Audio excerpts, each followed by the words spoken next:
এই বন্ধুরা, তোমরা কি করছো? দেখো, আমি বানিয়েছি গাজরের হালুয়া। গাজরকে আমি ভালো মতো চাকু দিয়ে পরিষ্কার করে কুচে এক এক করে গাজরকে আমি এখানে গ্যাট করে নিয়েছি।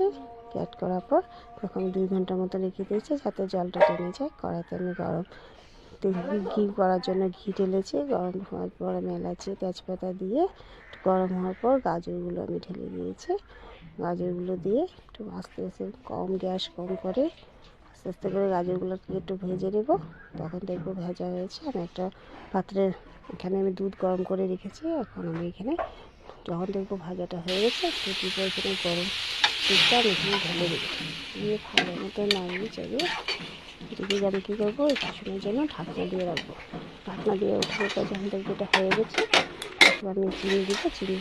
আমি একটু চিনিটা কী করেছি, একটু ঠান্ডা জল দিয়ে ভিজিয়ে রেখেছি। চিনিগুলো মনে রাখবো সবসময় ঠান্ডা জল দিয়ে ভিজিয়ে রাখবো।